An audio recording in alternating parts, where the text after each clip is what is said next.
का अवसर मिला। मैं उसके लिए आप सभी का धन्यवाद और आभार व्यक्त करता हूं। साथियों, संगठन का उद्देश्य क्या है, संगठन की नीतियां क्या है, संगठन का मतलब क्या है, जो आप सबके बीच में बार बार जाकर के इस तरह के जागरूकता के अभियान चलाने पड़ते हैं। जरूरत देश के अंदर किसानों की दुर्दशा, मजदूरों की अनदेखी, यह जरूरत है आज हम सबको संगठित करने की। इसलिए गांव गांव जाना पड़ता है। आपके क्षेत्र में सैकड़ों बार किसान चौपालें हो रही। एक तरफ देश और प्रदेश की सरकारें जो किसानों के, मजदूरों के या हिंदुस्तान में रहने वाले लोगों के लिए विकास की बातें करती है, विकास का ढिंढोरा पीटती है, सम्मान का ढिंढोरा पीटती। अभी वर्तमान समय के जो हालात हैं, वह पूरा उत्तर प्रदेश का आम जनमानस, पूरे उत्तर प्रदेश का विद्युत उपभोक्ता, पूरे उत्तर प्रदेश का किसान, पूरे उत्तर प्रदेश का जो ग्रामीण इलाका है, वह बिजली की समस्या से जूझ रहा है। एक तरफ जब सरकार ने बिजली के दरों में बेतहाशा बढ़ोतरी करके उत्तर प्रदेश के लोगों को संदेशा दिया, 2017 में जब भारतीय जनता पार्टी की सरकार बनी तो सरकार ने कहा कि उत्तर प्रदेश के प्रत्येक गांव से अंधेरे को मिटा करके हम उजाला फैलाएंगे, हम प्रकाश फैलाएंगे। गांव गांव विद्युत कनेक्शन करा दिए गए।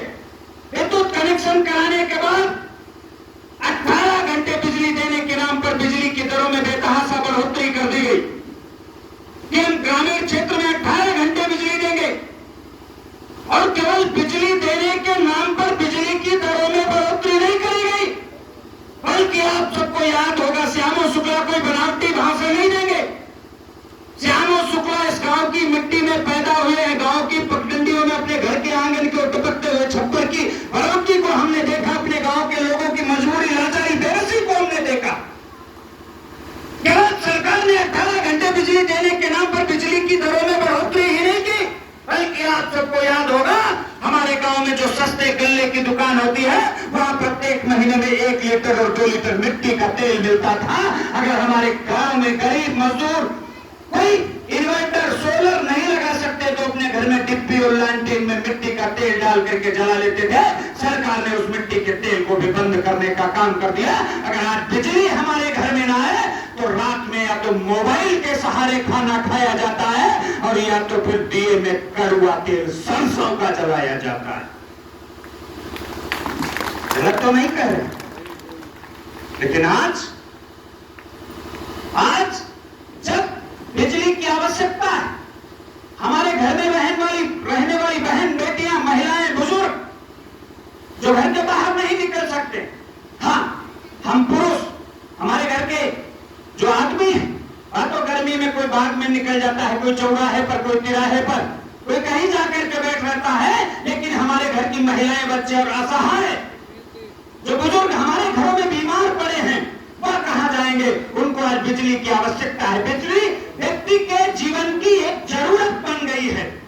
बिजली के बगैर हमारे घर के सारे उपकरण बंद हो जाते हैं। बिजली के बगैर हमारे खेतों की सिंचाई बाधित हो जाती है। यहां तक अब हमारे तमाम गरीब परिवार के लोग जो ठेली और रिक्शा चला करके जीवन यापन करते थे, जो गांव में रहते थे, उन लोगों ने अपने बच्चों के जीवन यापन के लिए ई रिक्शा खरीदा। 1.5 लाख रुपया उसकी कीमत है। उस ई रिक्शा का सबसे ज्यादा लाभ अगर मिला है तो गरीब व्यक्ति को मिला।